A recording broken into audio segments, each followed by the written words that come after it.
Hey guys, Desolator Magic here, and this is as political as I'm gonna get, but there's so much stupidity I can't not talk about this. Did you know that if you bring your kids along to rob a bank, the government will also take them away because you're knowingly committing a felony? Don't break federal laws with your kids along. What could you possibly expect to happen? Anyway, back on topic, Ethan Fleischer, whoever that is, it sounds familiar. I honestly don't know or care. I don't follow any celebs or any wizard staff people. He released an article about why they brought core sets back and what they're supposed to do, what their intention is, how the design is different, even though it is exactly the same as the old ones. Some reprints, some new cards, about 50-50, and try and put as much value in there as they reasonably can. Oh look, it's exactly what it was before and they changed nothing. And they sold like crap before, so get ready for the just weirdest, most disjointed, illogical, and just massively contradictory article ever. So what are core sets? Well, according to him, they're supposed to be the ideal first booster pack experience for players relatively new to Magic. But then on top of that, it's supposed to have a secondary goal of having new cards that people get excited about and that are very playable and limited. But, I mean, come on, that's every set. You want everything to be draftable and, sealed poolable. So the geniuses responsible for bringing back the core set, I'm sure this won't blow up in their face and get recanceled, were Doug Beyer, Brian Howley, Jackie Lee, Dave Marcy, Ken Nagel, Yoni Sholnick, Ethan Fleischer, of course, and I believe that's it. I'm not going to throw in the design team. That doesn't make sense. They just design it after the vision design team tells them what to do, I guess. So back when they canceled the core set, they said, is it for new people? Is it not? Is it for longtime players? Is it both? It had an identity crisis. Some cards were like, oh, hyperpower value, yay, and new cards, woo. And then others were like, here's some beginner low-powered crap for new players because it's uncomplicated and it can help them, gently go into the game. So no big scary new mechanics to learn. So they said they couldn't figure out who the target audience was, so they're just getting rid of it. Well, now they're like, oh, here's the two completely contradictory goals. I mean, I told you, they changed nothing, and this entire article contradicts itself. It's just unbelievable. We're 2 minutes in, let me just spoil the ending for you here.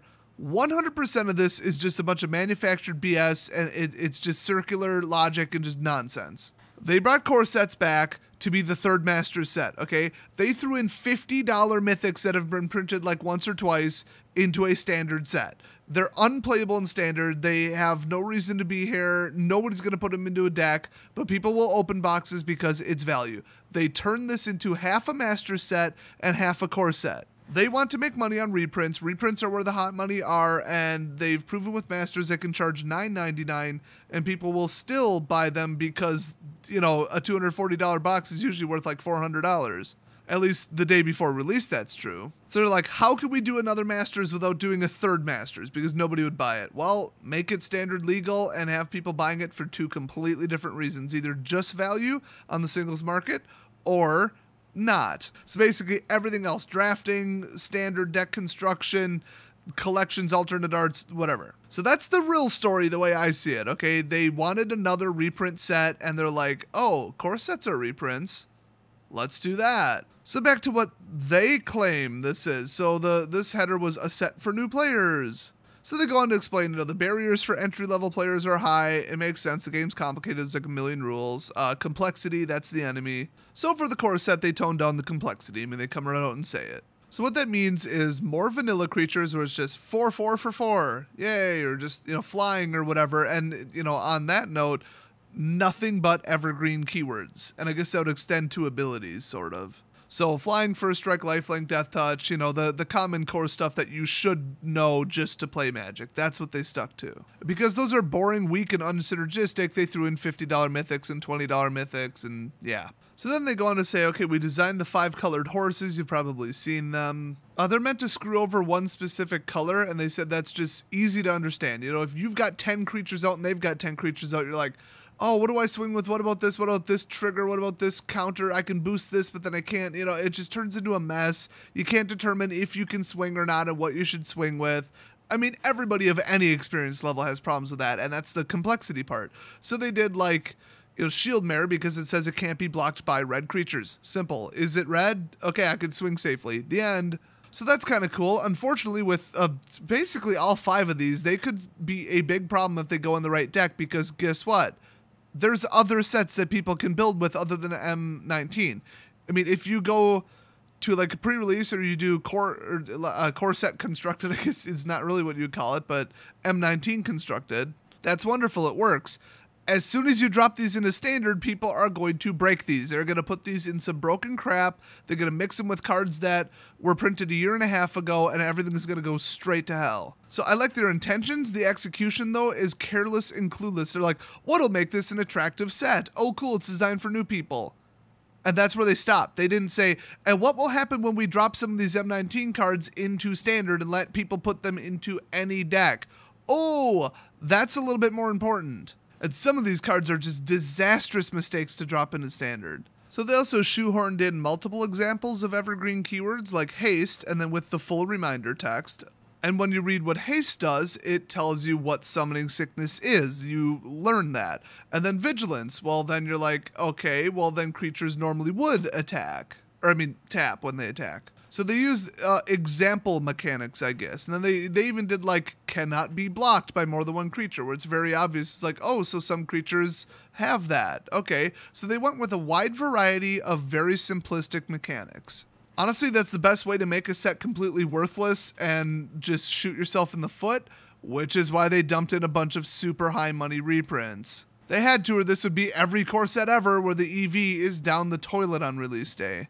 Simplistic basic cards are not what a lot of people go to first to put in their deck. I mean, Scarab God, not exactly simplistic. Thinking goes into that. Complexity, multiple things, abilities, triggers, special traits, everything. Like, that's power because it's unique and it's really pushing the boundaries. And by pushing them, I mean it broke them, and they really need to ban that giant mistake of a card. They also say that they put in certain combos where they're just like simple 2-card combos. They're easy to get off. They're commonly played, I guess.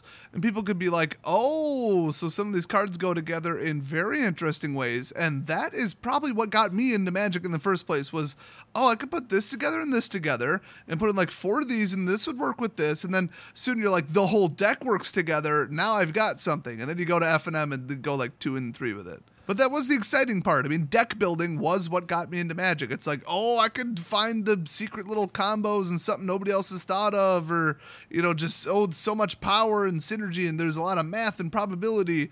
That was exciting to me, so I do get that. Now get this, they go even deeper. They said they brought in, you know, really common tropes from other games, and they even admitted D&D, like old school D&D, like reassembling skeleton. Oh, yeah, the undead can put themselves back together again, and they're really tough. So it teaches you how regenerate works, and it's like, oh yeah, cool, I get it, theme, yeah. Or like taking a tiger, or like some kind of giant predatory cat and giving it first strike because cats are really fast. It's like that common flavor that's, you're like, yeah, this is like every other game, you know, even video games. By the way, does this statement sound a little off to you? Because I'm going to read it verbatim. I find it downright insulting. I mean, no matter how true it is for a portion of people, this just sounds like some, you know, ivory tower douchebag at a giant company talking down to their customers. So it says, and I am not making this up, life is hard. Magic is an escapist fantasy for many, a way to let go of the frustrations that life can bring and step into the role of a powerful wizard. If you're that messed up in the head that you can't stand your own life, you either need to take steps to improve your life or fix your outlook on your own life, because one of the two is the actual problem, and not use a game to escape from your problems, or drugs, or anything even like addictive at all. It could be video games, anything. People who use escapism, it's considered somewhat healthy by psychologists because, you know, it's some people's only coping mechanism, and they keep it, you know, they keep it real, they keep it within reason. I mean, on the super light side, it's like, oh, meditating, or I work off my stress by going to the gym for 30 minutes. Or I'm just going to blow off my work and this and that and just watch a 1-hour Netflix movie. But then just relax, chill, de-stress, and then jump back into it. Not just, I hate my life, I'm going to be high all the time. Or my entire life revolves around a card game, because that's how you get net deckers, because if they constantly lose at it, Magic is their whole life, so they have to run the best of the best and win every time. So then they start cheating. It's not just what deck you chose that says net decker and the attitude and the type of people I always complain about. It's a lifestyle and attitude. It's a take on Magic. It's actions. It's common personality defects. It's the whole package. That type of person I can't stand. Just have fun, enjoy the game, and stop being a dick. Okay, that's my message to everybody out there.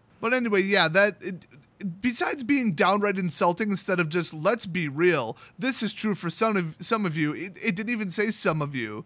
In fact, it said many.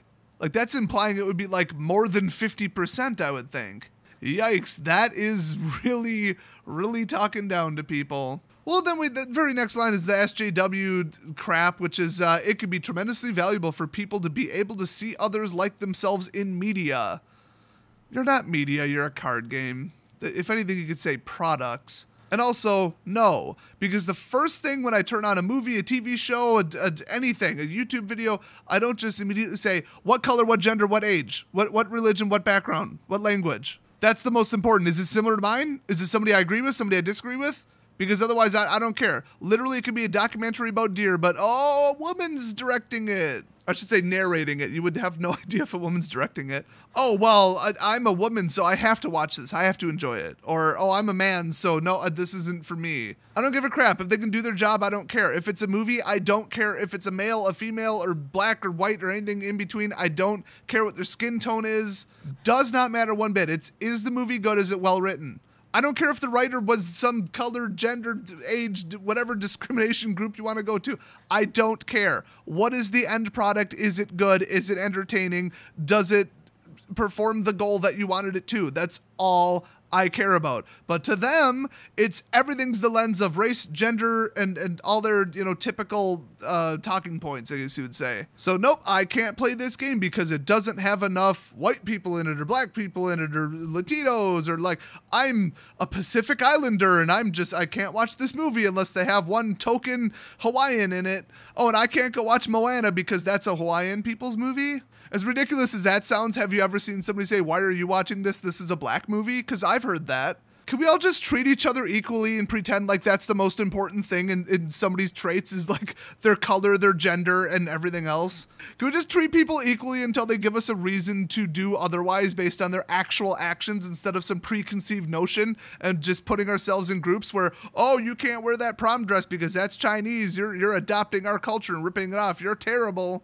I mean, what's the flip side of that? Oh, you are Chinese, so you have to wear this dress because you're in this group. Like, yeah, your parents' grandparents came over on a boat and you're literally an American. Oh, but nope, you're this culture. You can't run from it. You're in this group. We're going to put you in this group. What the hell kind of equality is that? So no, wizards, we don't need to see others like ourselves in media. Most of us are above that and don't give a crap. I mean, you think I turn on the news and I'm like, oh, well, what color and gender is everybody? Because just tell me the news. If you're good at it, I'll watch it. I don't care. You could be blue. I don't care. It could literally be a hologram or a robot. Is it good at its job? Great. A gorilla doing sign language. If I knew it, I'd be like, that's a good gorilla. He knows how to report the news. I like his style.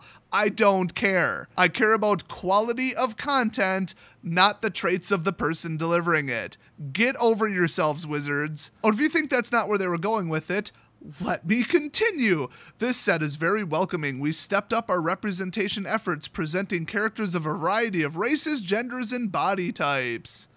Ability level, health level, religions. What else did you skip? Because it's always just the same thing with them. Race, gender, I guess body type is new. It's pretty much just race and gender with them. Oh, and orientation. They have proven time and time again that just through the evidence, evidently, they don't give a crap about anything else. That's just their three that they picked. They don't really care about age discrimination. They don't care about really anything else. It's not really about equality. It's about these are the three things we want to drive into your head, and we're going to shove them in your face until you adopt our ideology.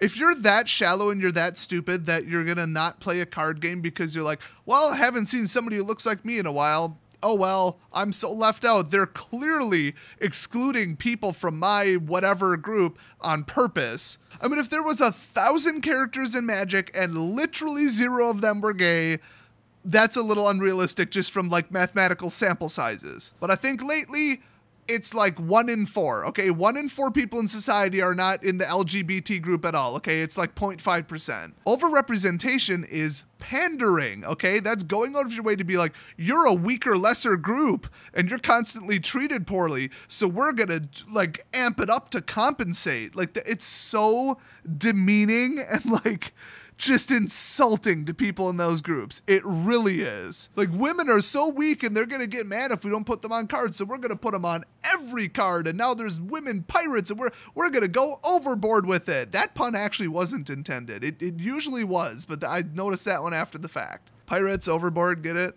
I mean, if I was a woman, I'd be like, can you just stop? I mean, it's like some white guy where he's like, I have 7 black friends. Like, just get over yourself. You're like going out of your way to like force diversity because look how woke I am and everybody in society should be like me. Ah! It's so fake and it's so pandering. And so you're probably saying, well, Des, what should they do? Just print nothing but white people because, oh, apparently only white people play the game, which is, by the way, not true. It's pretty much an exact cross-reference of wherever you live and wherever you are. Like, that's who plays Magic, at least from what I've heard and seen. If you go to, like, some state where it's, like, 90% white people, then, 10% of people showing up to F&M are non-white, then that's great. That's equality. Don't say there's too many white people.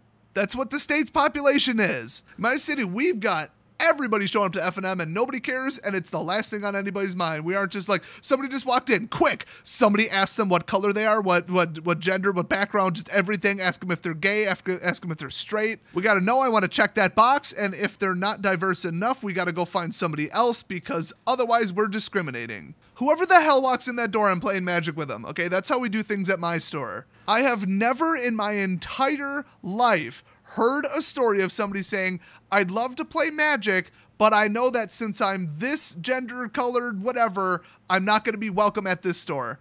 I have never heard that. So if you're not welcoming, but, all of a sudden you walk into a store and 20 of the people all look alike out of 22, that isn't a problem because it's not that other people of other groups, colors, and whatever are not showing up because they feel unwelcome. It's just some other random reason, but it's not due to discrimination. So, like, get over it. It's not a problem. You can't tell everybody, oh, it's too white. You got to go recruit minorities to up the numbers. It's just the whole idea of that. I feel stupider even saying that sentence. I'm sorry, your store didn't fit the quota of gay people. You need to find more gay people. Otherwise, you're discriminating. Even though, like, nobody would say anything if a gay guy walked in. Like, what the hell? That's Wizards' frame of mind for this, okay? And also, remember, they're not going to play the game unless there's gay characters, too. They have had characters in the past that are mildly autistic. They're on the Asperger's, like, spectrum or whatever, autism spectrum. Hey, look, it's me. Yay. Take a guess if I give a shit. I believe it was Narset specifically, by the way.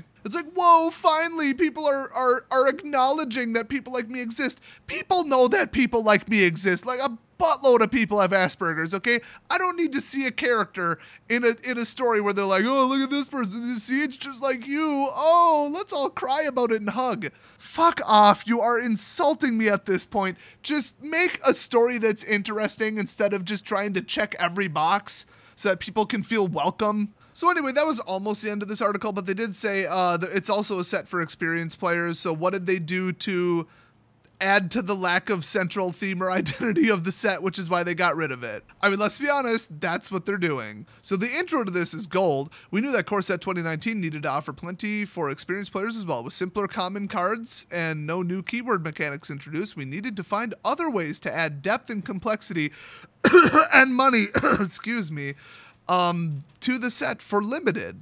What? We draft it maybe once on draft day and go to a couple pre-releases. The entire other year and a half that this is legal, it's in constructed. So they lost me when they said for limited. We need depth and complexity for limited. I don't care about limited, okay? You want to make money on your product? You want to sell product? Make the cards good and constructed, which is what people actually play. Not for one event that happens once, okay? And I know people hold a draft for F&M. It's just not the norm. So they said, for draft and for sealed, they have strong primary themes in a color, and then it crosses over into a secondary color, so that basically you build a 2-color deck, which is what most people do. They don't want it to be undraftable and impossible to play at the pre-release, like Kamigawa. So to spice things up, they put in many build-around cards. I don't know what they mean by that. That could influence players' pick orders. I still don't know what they mean by that. Do they mean good cards? Like individually powerful cards? What do they mean build around? I mean, I guess I was thinking like your players would have to build around it, but they don't know that you chose it. I think what they mean is like you'll build your whole deck around it, but nobody does that. If you build your entire sealed pool at a pre-release or at a draft around one card, you're going to lose. What you need is a build around central theme of 5 cards minimum. Okay, if you're going to go with synergy, like you're going to need 5 elves, 5 merfolk, bare minimum. So it's not build around cards individually, it's whole groups. Oh my god, I think they actually might have screwed this up, like badly.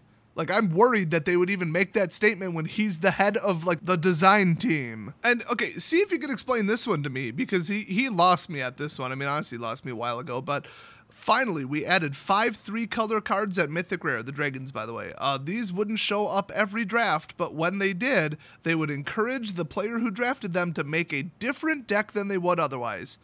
If you're on pack 2 and you decide to add a color because of one card, you are an idiot and you're going to lose. You will be mana screwed for the entire rest of the tournament. You'll be grabbing stupid fixie cards that don't really fit, and then when that card ends up on the, the 38th card in your deck, you've got a problem because you're not going to draw it. Oh, but you added that color just for that. Don't play 3-color unless you're forced into it, and just don't draft 3-color. There are circumstances where you would, but it's just not a good idea in general, and not because of the reason they just phrased. Oh, look, an Eternal Dragon, or Elder Dragon. I'm going to switch everything to play this one card. No. Do not do that.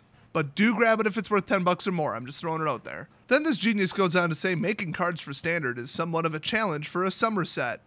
Okay, well, here, let me make it easier for you. They're legal for 1.5 years, okay? Doesn't matter when they come out, because they're legal for another 1.5 years after they come out. And people can use the cards for 1.5 years after they, or actually, no, it is a full 2 years now. It should have been 1.5 years. Oh, I've been misquoting that all video. It's 2 full years. Well, depending upon when it comes out, because they cycle out 4 at a time, so it's not exactly 2. So here it is, people. Standard is never larger than it is when the summer set is released. Okay, at least they acknowledge that. There was certainly little hope of introducing a whole new deck into the format that uses mostly cards from M19. And think about that. Energy, dinosaurs. It was like, here, have a new deck idea and make it work. Vampires, pirates. In general, it's more effective to position new cards to fit into decks that were almost but not quite strong enough for Standard. That's where you're wrong. Do you know how long ago they finalized this? They had no idea what would be popular and played in Standard, or very slightly not played in Standard but close, when they finished designing the set. So that statement is provably false. What they actually did, because this is just single, I want it, let's put it in a deck cards. That's what, the core sets are. They took all the broken, degenerate crap decks from the last 8 sets or whatever the hell we're on. Yeah, it is 8, isn't it? And then they made them worse. They gave them upgrades. They took Red Rush and made it worse. They took Vampires and made them worse. All Flyers, that's a thing, believe it or not, made it worse. So now instead of just a couple degenerate decks, you get a whole bunch of overpowered degenerate decks, and it's right at the wrong time when there's 9 sets legal, the most that can be legal. And then they make the also provably false statement that we can also introduce cards that depress decks that are particularly powerful in Standard. And then in parentheses, or at least decks that were particularly powerful several months ago, more than several, when M19 was finished. Well, at least they're admitting it this time. So they probably killed off just as many decks as they enhanced. So what they did is they widened the gap between tier 1 decks and anything else by just making the cure for the other deck, basically. And then, they made the really good decks better. So they made them better and depressed the second-rate ones. So there's less options. Thanks for that. Also, this is Blood Moon or anything. Ashes of the Abhorrent. I mean, it shuts down one deck. In the last, 4, 6, 8 sets, there have been a couple Tron killers that just shut down Tron. There was Damping Sphere. That thing absolutely just destroys Storm. And now I think M19 has a Storm killer. Wonderful. Put it in your sideboard for the 5% of people playing Storm. I mean, it doesn't work. You can't just say, here's the answer. Well, it only beats people. It's only relevant, and it's relegated to the sideboard, no matter what.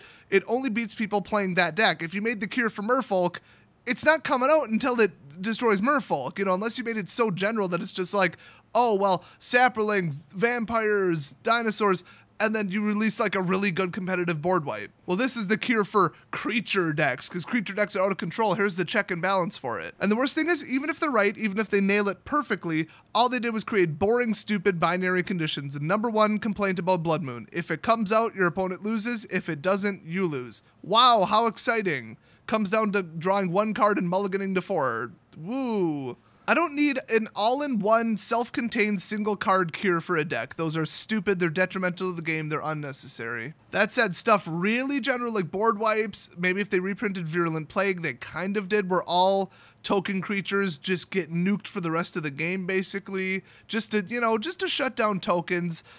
I mean, there's a lot of tokens. There's cat tokens, there's like anointed tokens, tokens are in everything. Even Karn creates tokens. So that's just like, we needed this. It beats multiple decks. It might be useful. That's like, okay, print that. But if there's like, screw legendaries because legendaries are out of control. Woo, kill them all. Let's make a legendary only board wipe. That's just a single card shutdown cure for an all legendary deck. That's just stupid. It's boring, stupid, and incorrect. It's bad design.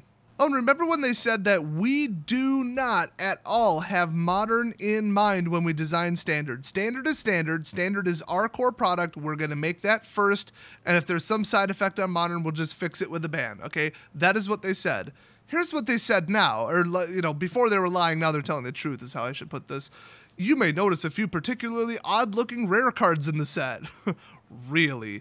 These may very well have been designed with modern in mind. Really? Because this is a standard product. You don't design standard with modern in mind. How unusual.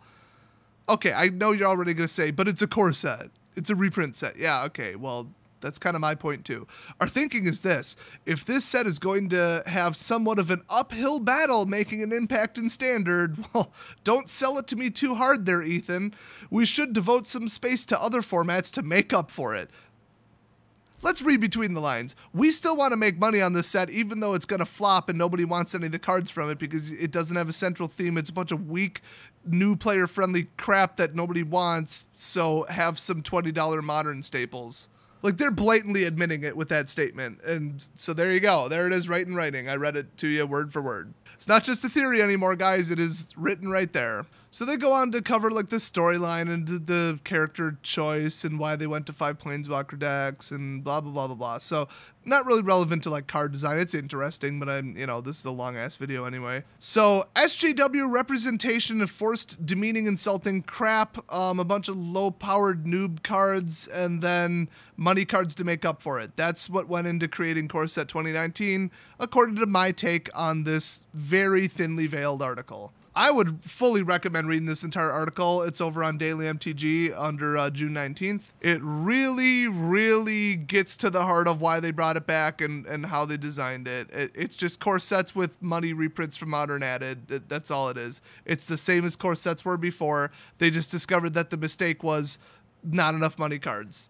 Everything else, as far as I can tell, is exactly the same. So the good news is this would be a freaking blast to draft, and the pre-release is going to be nuts. I could tell that just by looking at the spoilers. It's going to be completely crazy, and I love it. So hopefully you guys have fun at it, and I will see you next video.